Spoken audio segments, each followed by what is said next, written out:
Greetings. I'm David Mohamed, and I serve as President and CEO of the National U.S. Arab Chamber of Commerce, NUSACC. For 5 decades, NUSACC has served as a preeminent commercial bridge between the United States and the countries of the Arab world. This year, we're very proud to be celebrating our Chamber's golden anniversary. We're here today after 50 years because of you, our stakeholders and friends. Thank you for giving us an opportunity to be of service. NUSACC is co-hosting today's event with ABANA, based in New York City. Our chamber has enjoyed a decades-long partnership with ABANA, which will be represented today by its chairman, Mr. Amr Nosser. You will hear from Amr in just a few minutes. We have an extraordinary guest with us today, a rock star in the world of banking and finance, Dr. Mohamed El-Erian. He is a man who needs no introduction, but in just a few minutes, he will indeed be introduced. But first, for some of you, this is your first event with NUSACC. To you, we say, welcome. Ahlan wa sahlan. Ahlan wa sahlan. Thank you. For most of you, well, you folks are regulars. And to you, we say, welcome back. There are over 450 of you participating in today's webinar all across the United States and around the world. I wish to express my special appreciation to the 9 Arab ambassadors who are participating today. They represent the following in alphabetical order: Algeria, Bahrain, Djibouti, Egypt, Iraq, Libya, Oman, Tunisia, and the League of Arab States. Thank you, Excellencies, for joining us. Time does not permit me to make individual introductions, and I ask you to please forgive me for that. However, I look forward to recognizing you if and when you ask a question. I promise to keep today's discussion as interactive as possible. To do that, we need short questions, please. If you have a question, please send it to my team through chat box or Q&A box, whichever is enabled on your screen. I also want to remind you, please mute your microphone if you're not speaking. Finally, as we roll the credits, I want to thank ABANA for serving as our co-host. I also want to thank our 3 partners for today's webinar: the Arab Federation of Exchanges based in Beirut, the U.S. Export Assistance Center of San Francisco, part of the U.S. Department of Commerce, the World Trade Center of Greater Philadelphia. And last but definitely not least, I want to thank our sponsors, whose generous support makes today's event possible. Our lead sponsor is Investcorp, based in the Kingdom of Bahrain. Our 2 additional sponsors are Abaris Capital Advisors, based in Chicago, and the National Bank of Kuwait, based in, you guessed it, the state of Kuwait. Our chamber is very grateful to all of you for your contributions to today's extraordinary event. So with no further ado, it is now my great pleasure to turn the microphone over to another man who needs no introduction, the co-CEO of Investcorp, Mr. Hazem Ben Ghasem. Hazem? Thank you, David, and welcome everyone to this call. David have asked me to introduce Mohamed, but first let me say that at Investcorp, we have 2 things in common with USAC. First is really that 4-decade history of serving as a bridge between the Arab world and the US, and I hope that both institutions, as we march in our future, this will continue to be an anchor part of what we do. The second thing we have in common is really our admiration and our respect for Dr. Mohamed El-Erian. So it is really terrific for the 2 of us to share that common respect and appreciation for you, Mohamed. So it's kind of awkward to introduce Mohamed for 2 reasons. First, he doesn't need no introduction. And second of all, I think we only have an hour, which won't be enough for me to introduce him. So I will be quite brief for those who have missed every single news channel and every single major financial newspaper, to give you a brief read on Mohamed, who is Chief Economic Advisor to El-Erian, the corporate parent to PIMCO. If some of you don't know who PIMCO is, it is probably one of the most respected and largest asset manager globally, which Mohamed was the chief executive and the co-CIO. Currently, he is the president of Queen's College, Cambridge University, and he also serves as the chairman of Gramercy Fund Management, a very exciting and interesting emerging market debt business. He has a long list. He's a columnist and a regular reader in most TV channels and what have you. But more importantly, what I admire most about Mohamed is really his ability to analyze probably the most complex market chaos and articulate it in a language so simple that even my 83-year-old Aunt Zainab is able to understand it and capture it.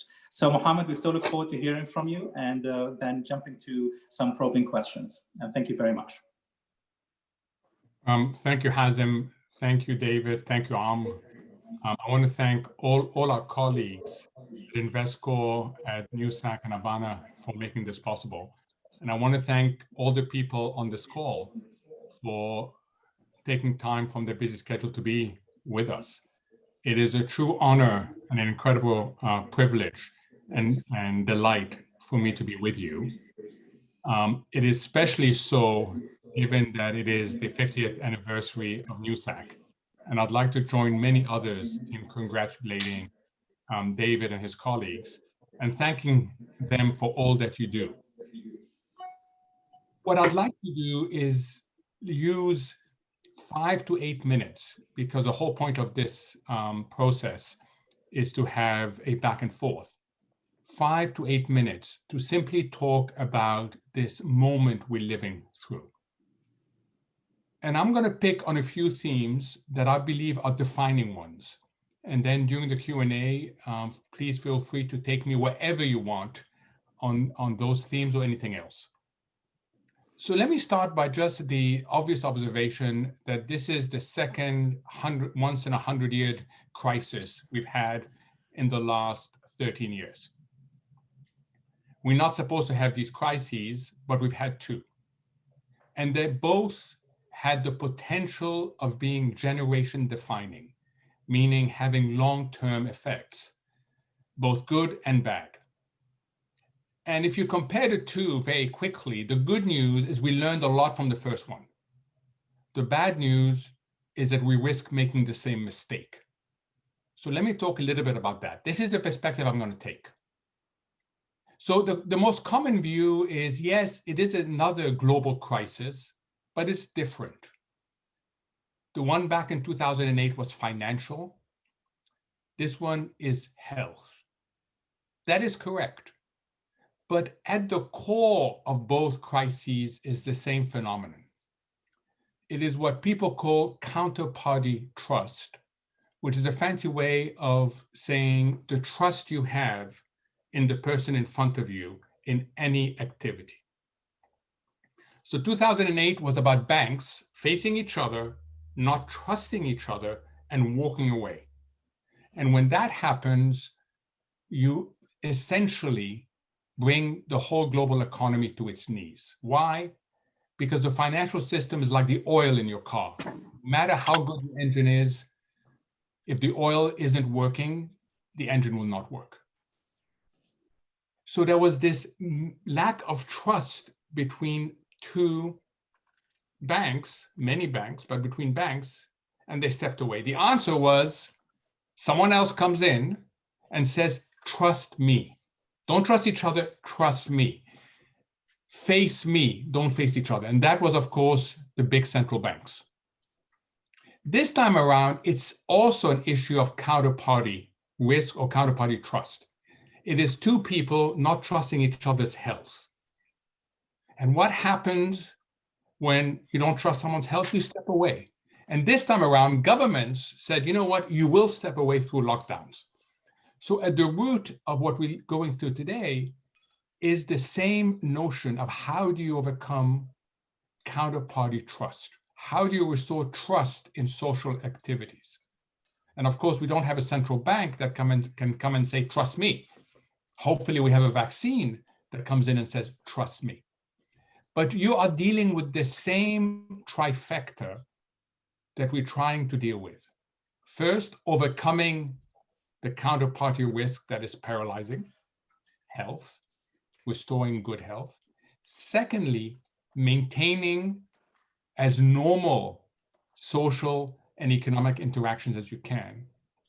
And thirdly, respecting individual freedoms, not having to tell people what to do all the time. That is a very difficult equation to sort out. And that is why this crisis wasn't a once and for all hit, but it seems to be a repeated hit. The policy response has learned a lot from last time. And the simple lesson it learned is go big early and keep going big. The phrases you will hear over and over again is whatever it takes, all in, whole of government. And the idea is that you don't want a short-term problem to become a long-term problem. You don't want shops that are shut because of health issues that are viable otherwise to become bankrupt. You don't want people who lose jobs in the short term to have long-term unemployment and become unemployable, especially a big risk for the young, as we know in our part of the world. So you go big and you go early. The trouble when you go big and you go early, and you're not facing a financial crisis that's a one-off hit, but a multiple hit, a repeated hit, is that you start losing resilience. You start losing focus. And if you don't have multilateral collaboration and coordination, you start losing the ability to solve the problem across the board. Delivering vaccine and winning in one country doesn't help you if around you vaccines are being delayed. Why? Because you then have one of two choices. Either allow people to come from outside with different mutations of the virus and undermine your vaccine, or become a fortress, have bunker-like, and that's not good. And the UK right now is dealing with this with respect to the rest of Europe. I say this because as much as we learned from the 2008 crisis, we risk making the same mistake at the global level. And what was that mistake? It was winning the war, but losing the peace. We won the war against a global depression that would have significantly undermined not just our generation, but our kids' generation. We won that war. And today, I think we will win that war again. But we failed to establish the economic and financial piece of high, inclusive, and durable growth. How do I assess whether we're going to make that mistake again? Just look at 4 issues. The first one is dispersion. How big will the differences be between countries in vaccination, in infection, and in economic growth? The bigger the dispersion, the greater the risk of repeating the mistake again. The second one is debt. The immediate response to a crisis is to stop liquidity problems, not being able to meet your payments because of a cash disruption in the short term, stopping liquidity problems from becoming solvency problem, going bankrupt. So what do? You borrow. And we've had the biggest borrowing in a very long time by governments and by the private sector. But not everybody can carry that debt. Is it a problem for the US? No. Is it a problem for some developing countries? Yes. So keep an eye on debt. The third of the 4 things to keep an eye on is inequality. This COVID has been the great unequalizer. It had hit very hard, not just the inequality of income and wealth, but also, and tragically, the inequality of opportunity, both nationally within borders and internationally across borders. And the final thing to look at is the disconnect. Because of the choices we've made in policies over the last few years, financial markets have been totally disconnected from the economy. So-called Wall Street doing very well versus Main Street struggling. Wall Street up here, Main Street down here. How are we going to resolve the disconnect? So as much as we should welcome the incredible work being done by our healthcare workers, by scientists who came up with a vaccine in really astounding period of time, and they should be celebrated and thanked, as much as we should recognize that there's hard work ahead. So let me conclude with two practical takeaways that I would argue are of relevance not only to governments and companies, but to households, to individuals. And I say that because on this call, we are privileged to have a really wide range of expertise, professional experiences, and responsibilities. So what are those two things? One is success depends on a very simple mix. The mix of resilience, optionality, and agility. Resilience, as opposed to robustness, different. Resilience is the ability to take a hit, to make a mistake, and bounce back. And I say this because we're taking lots of hits and we are likely to make mistakes in a crisis environment. But we need the resilience to be able to bounce back. Most crises can be overcome. Most mistakes are recoverable. But you need resilience. And it's not just financial resilience, it's human resilience, institutional resilience. The second element is optionality. There's a lot we don't know. And optionality is a simple way of saying, keep your mindset open. Be willing to consider things that are fundamentally uncomfortable to you. Don't block them out. Encourage as much cognitive diversity, that means gender diversity, experience diversity, race diversity as possible. Because otherwise, you will not revisit your priors, revisit conventional wisdom that are no longer valid. And then the final element is agility. Having the institutional setup, the human setup to react quickly when we have clarity. So the first takeaway is always ask yourself whether you have that mix.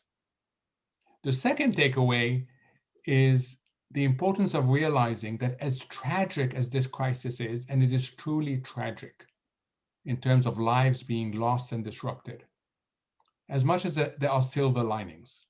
From the first day of the crisis, I kept a list of silver linings. And I say this because all of us should have the following in our head, on our computer, or on paper. What we've learned during COVID that we want to keep. What we've done during COVID that we really can't wait to stop doing. And finally, what we have to catch up on quickly. With that, let me stop.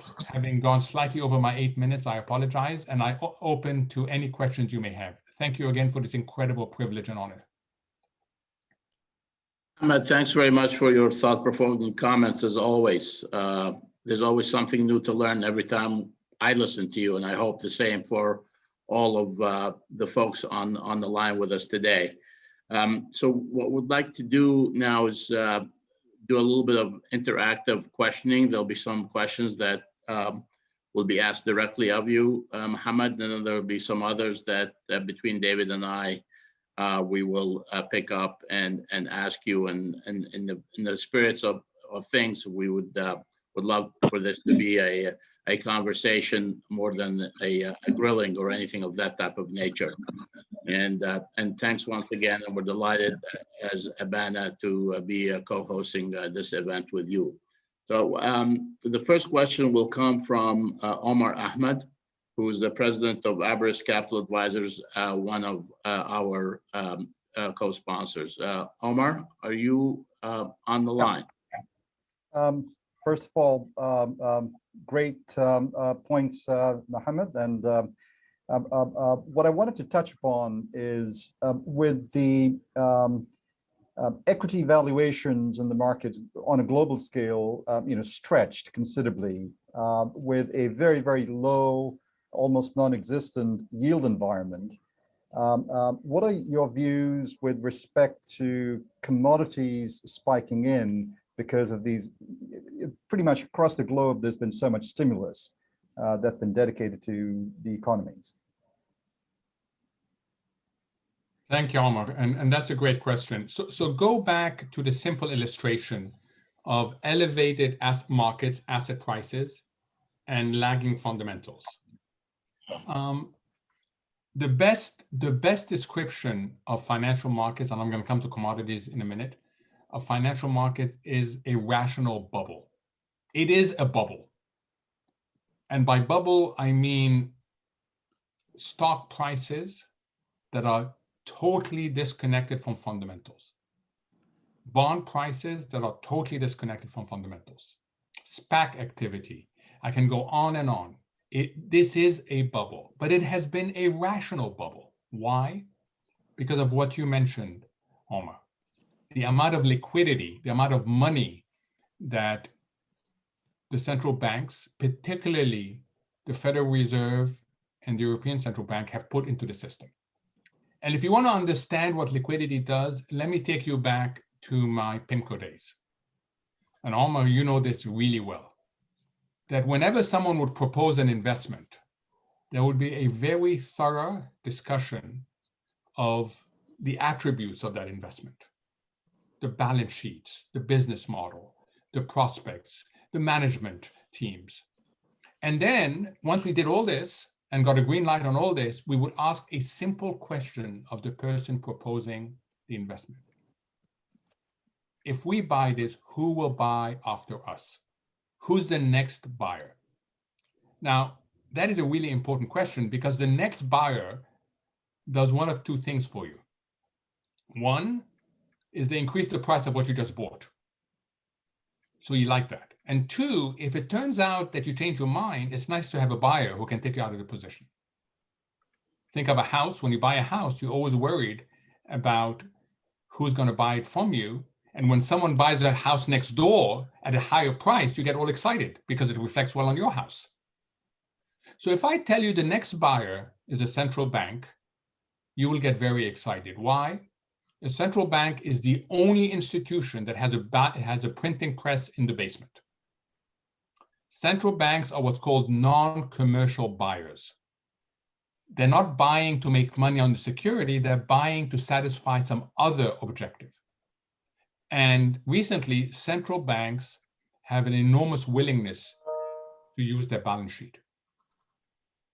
When we came out of the financial crisis and we had a Fed balance sheet of over 3 trillion, we thought that is extraordinary. It went from under 1 to 3, surely it's going to come down. It is now over 7 trillion. That's 7 trillion of securities they've bought. So no wonder the asset prices are up here, even though the fundamentals are down here. And what's happening today in the marketplace and what's of major risk is people are going to start questioning the effectiveness of central bank liquidity. What about commodities? So commodities, of course, have a bit of the spillover of the liquidity effect because they are traded in financial markets. And when you overwhelm the system with liquidity, it goes everywhere. But commodities are also very sensitive to the economic outlook. And what we've seen happen with a number of commodities, not all, is an increase in price that reflect both the financial effects and the economic effects. And that has happened even before people have sold more commodities. Why? Because people anticipate what's down the road. I think we're going to have an environment right now where we will see commodity prices higher. We will see an economic recovery, especially in the United States, that is very, very strong, that will outpace Europe, will outpace many of the developing countries, but we will see very nervous financial markets. And that is because in that environment, the challenge to the Federal Reserve is huge. And in particular, its credibility is in play. Thank you, Omar. I hope I answered your question. Thank you. That was terrific. Thank you. Mohamed, thank you for those insights. Fantastic as always. I believe that Egypt's ambassador to the United States, Ambassador Mu'taz Zahran, is on the line. Your Excellency. Hello, David. Assalamu alaikum. Alaikum salam. Should I go ahead? Yes, please.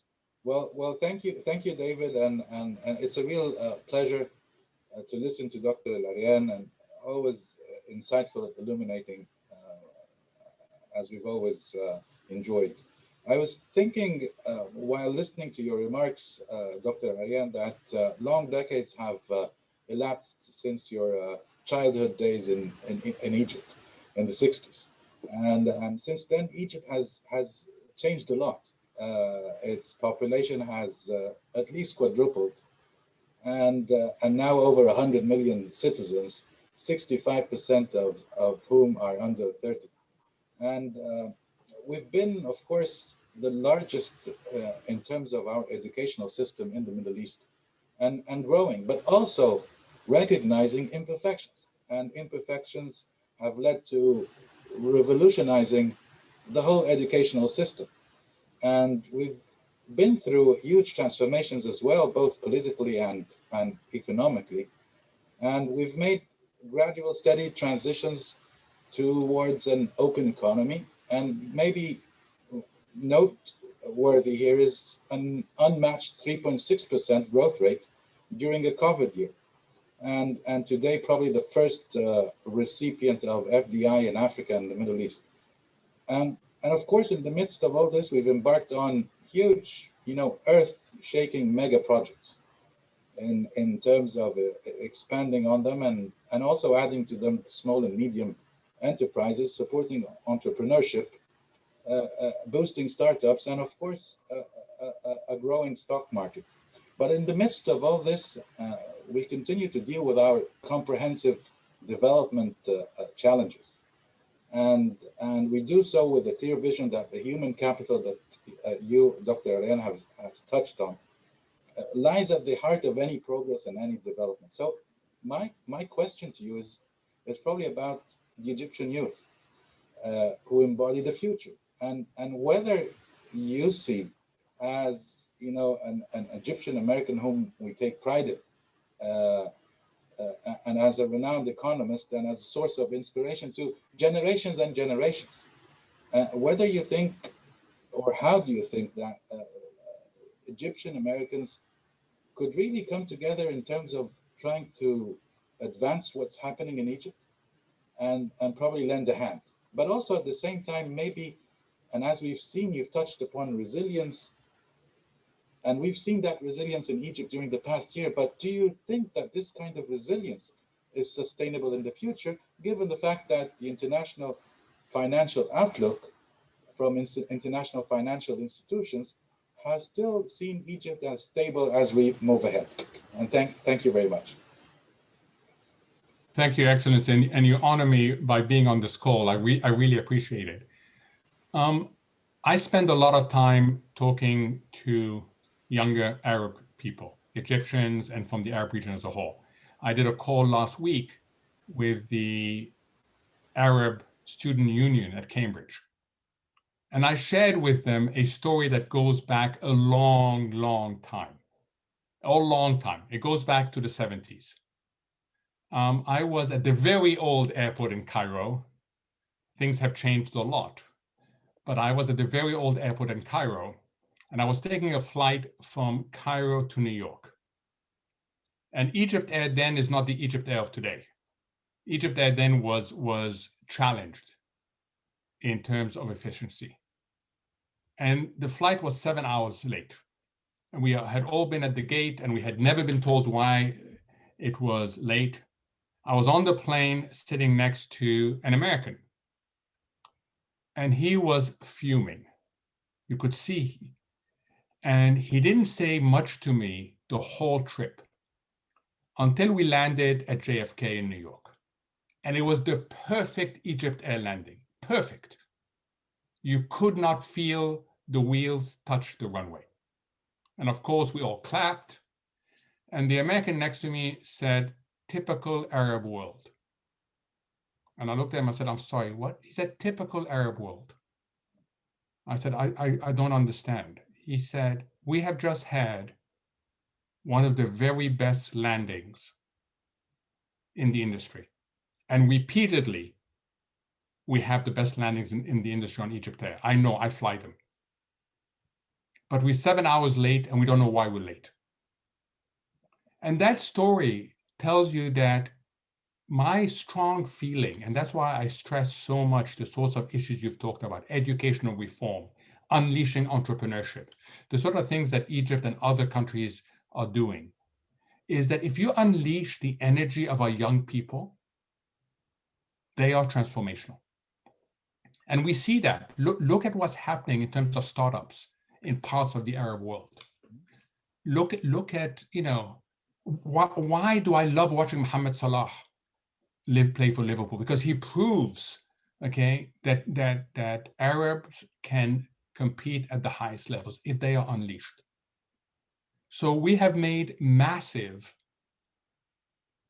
investments now in unleashing opportunity. And this is what it's about: education, infrastructure, small-scale financing. And that is something we have to continue to do while maintaining what has served many countries, not all. Unfortunately, the Arab world is very, very diverse, but has helped countries like Egypt well, which is macroeconomic stability. And I think that's just a notion of the importance of maintaining macroeconomic stability and pursuing further on structural reforms. In terms of what we can do outside, and I feel very strongly about that, one is we can engage, share experiences, improve networks. Two, and I have become very involved in a hospital, it's called 57357, a hospital that provides world-class cancer treatment to children at no cost to their families. We can get involved in supporting institutions that are not just doing really good work for people coming from very vulnerable backgrounds, but importantly, are role models in terms of what is possible, not only outside, but within. And I think that so certainly the ambassadors on this call are very important because you have convening power. When you send us an invitation, we pay attention because you give us a feeling of belonging, that through your convening power, you can help us self-organize in order to provide more support for the young people and more support for institutions that are not just doing good work, but also are providing massive what's called demonstration effects. Thank you, Your Excellency. Thank you, Mohamed. We have a question for Marwan Sbihi, who's General Manager of MBK New York, who's one of our sponsors. Unfortunately, Marwan could not be with us today, so he asked me to convey this question to you. His question is as follows. We hear different predictions on how the business and social environment will be post-pandemic. What is your view or predictions on coming changes in our way of life, specifically workplace configuration, changes in future development of housing, office, retail space, and the like? A very broad question, understandably. It's a great question, and we don't know, because we don't know whether we're going to emerge from this crisis this summer, or I should say start emerging, or whether we are going to have another wave. You know, Europe is going through a third wave.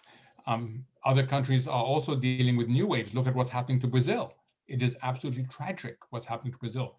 And viruses mutate, viruses change. You get new variants. So the answer is there's a lot of uncertainty. I love the concept of unusual uncertainty. It is not just an uncertain world, it's an unusually uncertain world. And that's why resilience and optionality are so important in that. I do think there are certain changes that we are seeing now. Globalization would look different. It will look different because governments are focusing internally and not unfortunately collaborating enough. And the US was part of that problem, but under the Biden administration, they're starting to look more multilaterally, but it's going to take time to get the whole multilateral system working well again. And the other reason is companies have now realized that they overdid efficiency at the cost of resilience. So they're looking at the supply chains differently. It's good for some of our countries. It's good for Mexico because people are diversifying away from China in particular. But it means that we'll be less productive. And finally, what's going to happen to the workplace? And the answer is, I don't know. We are discovering a lot of things. We're discovering that Zoom calls, for example, can not only bring more people together, but it also levels the playing field. And that's really important. We have discovered at Cambridge, in my college at Queen's, that an interview conducted through a Zoom call puts people from disadvantaged backgrounds at ease more than when they come physically. Why? Because most of those people don't have parents who went to university. They're not surrounded by people who tell them what it's like. And then they walk into an environment that's 600 years old. And that tends to be anxiety creating. So I think that it's going to be a different workplace. I think there's going to be much more online. There's going to be much more working from home, but I also think it's going to differ a great deal from one sector to another. Thank you, Mohamed. And certainly Zoom is something of an equalizer because we typically get maybe 40 countries around the world participating in our webinars. And if we had this event in Washington, D.C., it's safe to say we wouldn't get that kind of a turnout. So thank you for bringing that out. Also, we've had a lot of questions rolling in about what will the world look like post-pandemic. I think you've tackled that one, and I appreciate your taking it head on. Let me move now to Beirut. Rami Dokani, the Secretary General of the Arab Federation of Exchanges. Rami, you with us? Yep. Thank you, David. Good evening, Dr. Mohamed. As a fellow Egyptian, but yet I'm based out of beautiful Beirut. I want to take you to our part of the world now. And you've been saying always the liquidity, the increasing liquidity and the disconnection between the Wall Street and the Main Street. But this is not reflected in our part of the world. We did not see this much of liquidity approaching our Arab markets. Maybe on the debt instruments, we have seen some improvements, but on the equity side, we did not see any of that. What's the trick? What's the recipe needed for the Arab markets to play along in the Champions League of the global markets? Mr. Secretary General, thank you very much for that question. So the liquidity, as you say, has been felt in the debt market, in bonds. If you look at what the members of the Gulf Cooperation Council have been able to do, they've issued lots and lots of bonds. Egypt has also been able to tap the international investor very effectively. So if you were to look at the debt markets, we have benefited from that liquidity, and for good reason, and that is because there have been attractive investments. As you rightly say, the equity markets have not. And there's a few reasons for why the equity markets have not. The first is that when you buy that debt, you buy debt that is normally under London or New York jurisdiction. So an investor knows what the legal system governing their investment is going to be like. When you start buying equity, you are subject to the jurisdiction in different countries. It requires a lot more work. And there is still today, unfortunately, massive information failures relative to the Arab world. We don't signal strongly enough from a bottom-up perspective. So that tends to undermine equity flows relative to debt flows. That's the first element. The second element is that you don't have a motor of investments to the Arab world. So what do I mean by that? There's the image of the rowboat where each country tries to row and tries to attract element. But what financial markets have discovered is the pooling instruments. Instruments that pool and take a diversified exposure. ETFs being one, specific mutual funds. Once you go outside the Middle East, it's very hard to come across them. So again, you're asking the investor to make the sorts of bottom-up calls that are incredibly resource intensive. This is an institutional issue. It will come. And then finally, and this is really, really a big issue, is the dispersion within the Arab world. We are over 20 countries and we cover the whole range of credit risk, of equity risk, of liquidity risk. And hopefully we can get a little bit more commonality, but that has also been a challenge to the foreign investor. Thank you.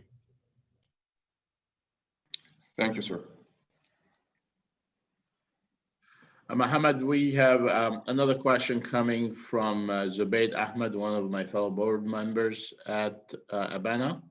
Zubayd, are you on? Thank you, Mohamed, and thank you, Mohamed, for your incredible comments. As we speak right now and listen to you, there's a high-level meeting going on between the Chinese and US representatives in Anchorage, Alaska. Would love to get your views on the much talked about decoupling between the two economies, and then more specifically, how do you see that playing out in the Arab world? Thank you. Thank you, Zubayd. That's a really, really good question. The tone and the approach will look different. The content will look the same. So let me take you back. There was a big structural break in US-China relationship under President Trump. And basically, if you summarize it, and I'm going to summarize it in a sort of very, non-professional way, but basically, the Trump administration said enough is enough. We have embraced China within the WTO, within the global system. With that comes privileges, but also responsibilities. China has not played up to its responsibilities, and in particular on intellectual property rights, on not forcing everything to be through joint ventures, and on access to the service industry. Most people would agree with that. But then the Trump administration did something different, and that's where the structural break came in, said, we are not going to go through the global governance system. We're not going to go through the WTO. We are going to weaponize economic tariffs and investment sanctions. And we saw a series of tariffs and sanctions, not only on China, but they originally were put also on Mexico, on Canada, on Russia, on the European Union. It was a different approach. And then run it forward. In comes the Biden administration. It has the same grievances with China fundamentally as Trump administration. It is the one element that both Republicans and Democrats agree on, which is the need to make China more accountable to the responsibility it has taken within the WTO. And once you weaponize tariffs and investment sanction, it is very difficult to put the genie back into the bottle. That's why economists always warn you about protectionism, because they start being pursued for other reasons. So my expectation is that what we're going to see is a continuing tension, but it will look different. Now, from China's perspective, it's always important to remember that it is still a developing country, it's still a middle-income country. And therefore, when you're a middle-income country, the trade-off between your domestic obligations and your international obligations are really quite hard. So China in itself will continue with putting its domestic obligations first. It wants to get out of what's called the middle-income trap, what has trapped Nigeria repeatedly, Brazil, Argentina, and a number of other countries. Only 5 countries have avoided this middle-income trap in the last 60 years. So whether you look at it from the US side and whether you look at it from the China side, it's not going to change quickly. What does it mean for us? And I'll compare. It depends who us is, because different Arab countries have struck differently the dual option model. And basically what the dual option model is, and take the extreme of Australia, who's now having a lot of problems with China, is we will work with the US on national security. Australia is part of the Five Eye intelligence network, but we will interact with China as our main economic partner. That model worked really well until recently. And depending on where you are in the Arab world, that model has different balances. And that's what different Arab countries are going to have to navigate through, as will Australia, as will Singapore, as will a lot of other countries. Thank you. Thank you. Thank you.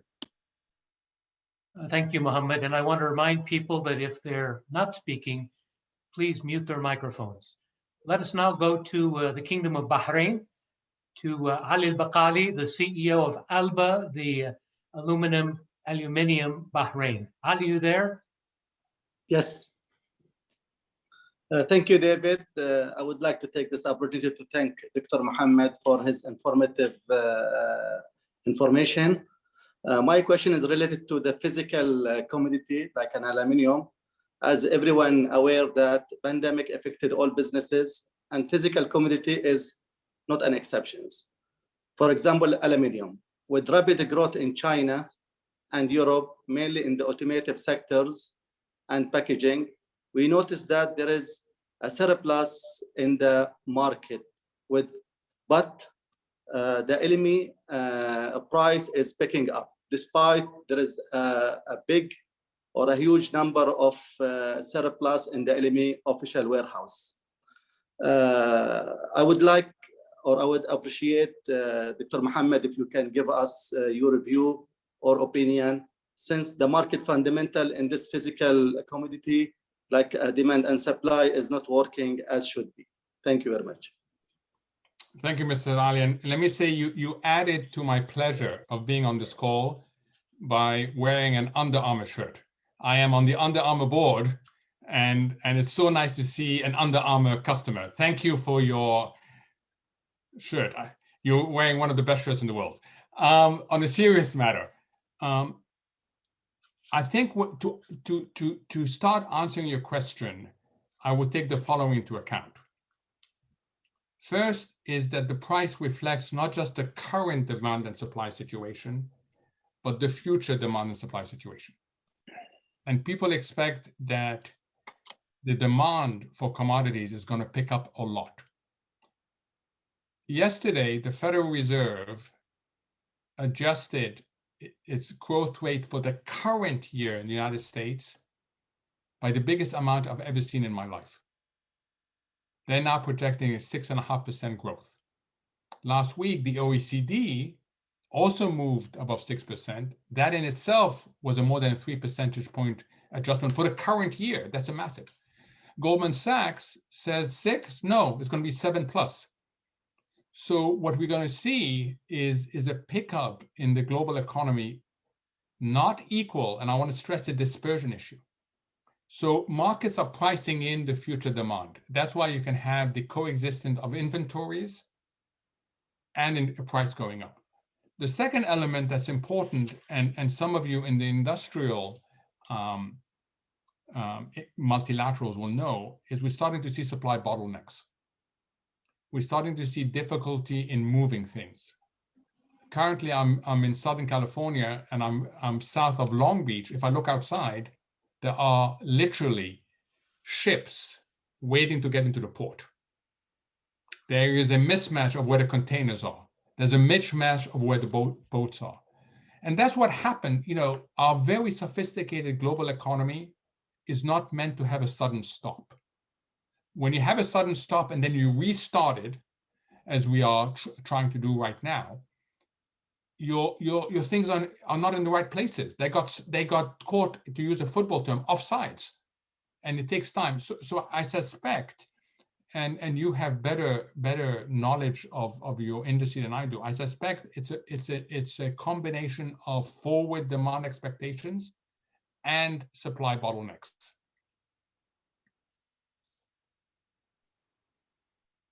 Mohamed, we have a question related to digital currencies and your view on that. That there seems in the new administration there seems to be some proponents of that in various spots, but clearly there's been a massive run up and collapses going back to December, and then a surge again to new highs over this past week or so. What are your thoughts about that? So obviously you want to embarrass me, Amr. So let me be totally transparent.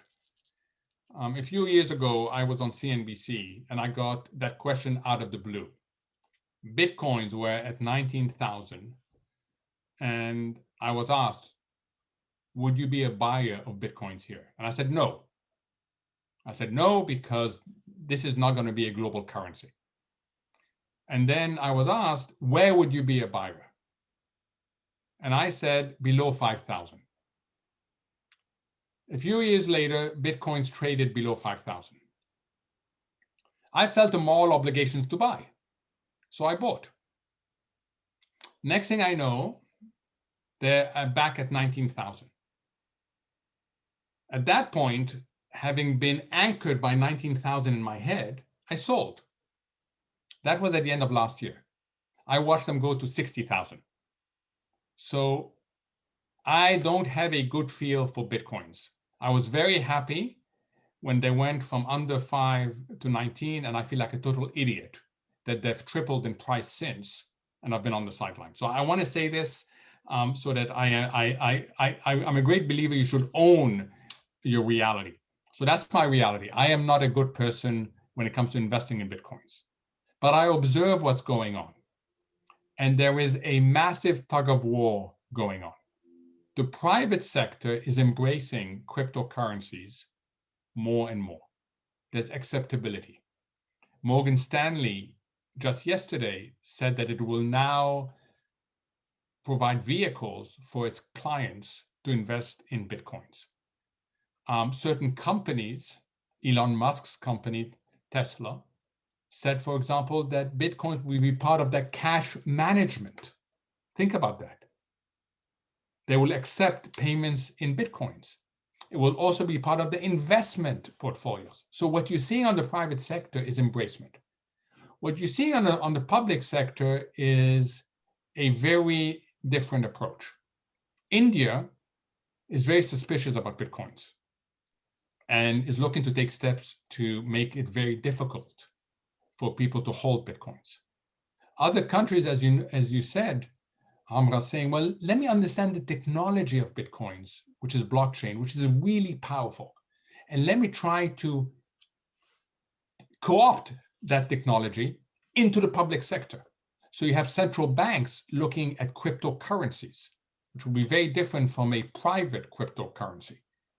So there's an enormous tug of war going on right now that's going on.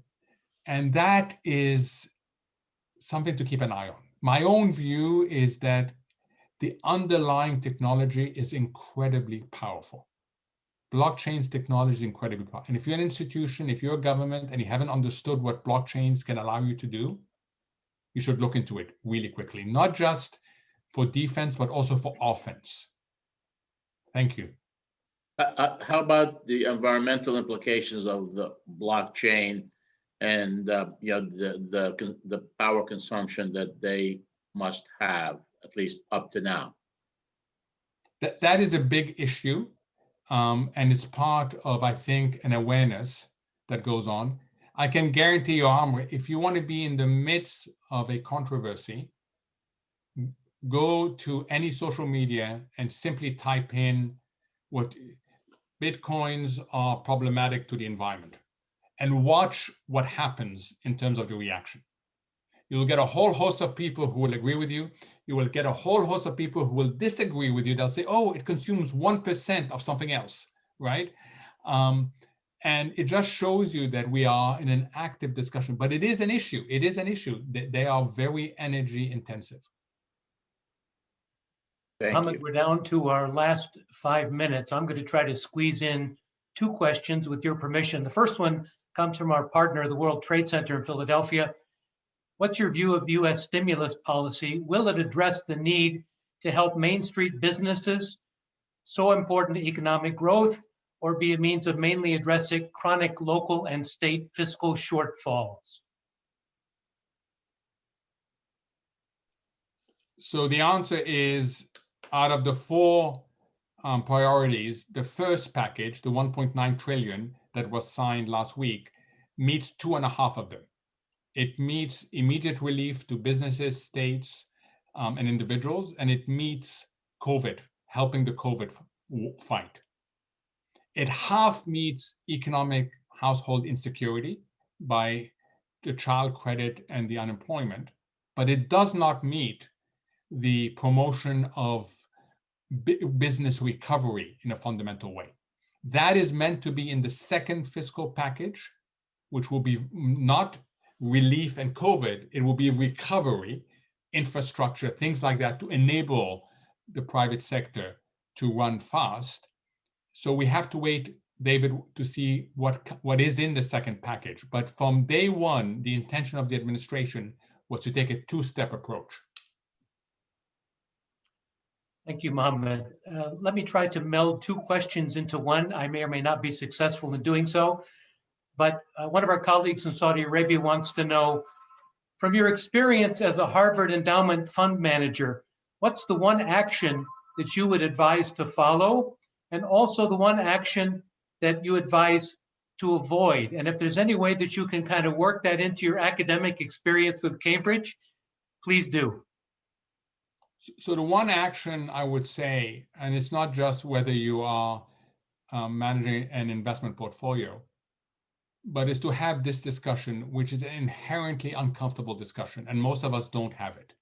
We don't have it because it's so uncomfortable, is the following. We live in an unusually uncertain world.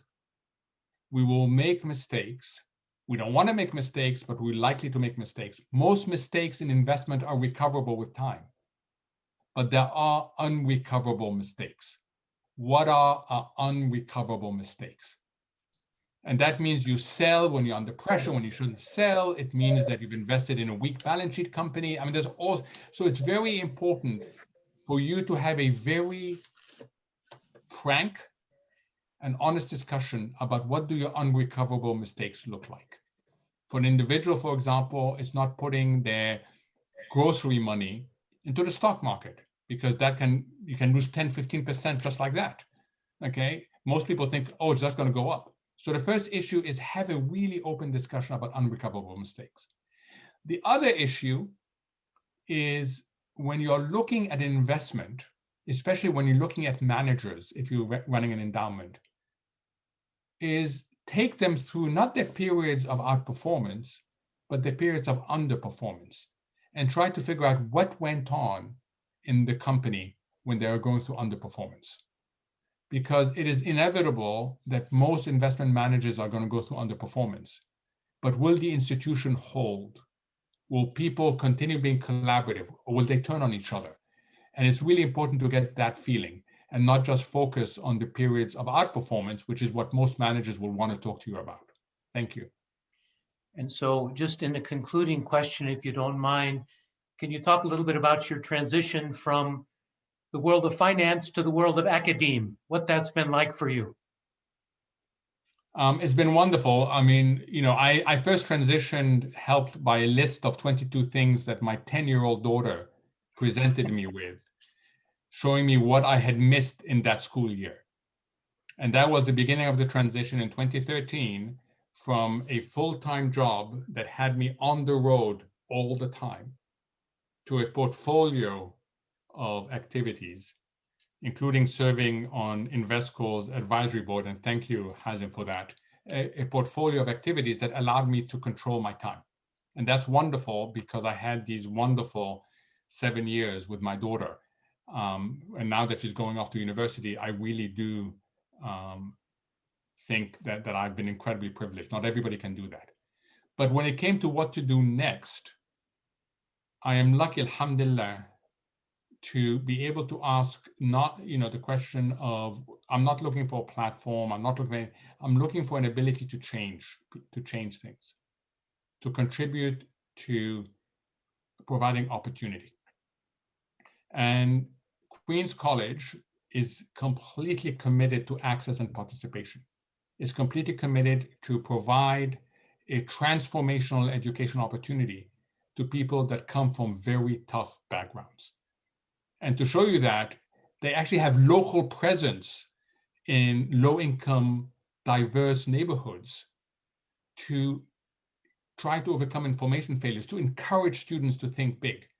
And I think that that for me is what attracted me to this transition.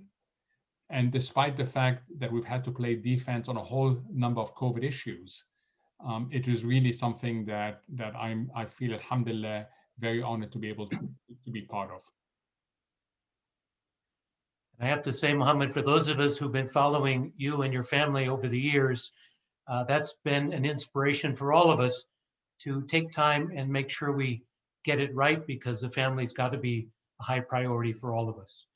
You know, for some time, I've been characterizing you as a Renaissance man, and today, once again, you proved it. My hat's off to you for moving so effortlessly from finance to academia to diplomacy and back, all in the course of 45 minutes. You honored us with your presence here today. Excellencies, co-host ABANA, our general sponsors, our partners, and all of the other stakeholders who helped to make today's event such a success. As we draw to a close, I want to remind you, this is not goodbye, ma salama. Rather, this is ila liqa, until we meet again. Ladies and gentlemen, we are adjourned. Mohamed, thank you. Thank you. Thank you, Mohamed. Sawa. And thank you, everyone. Thank you. Ma salama.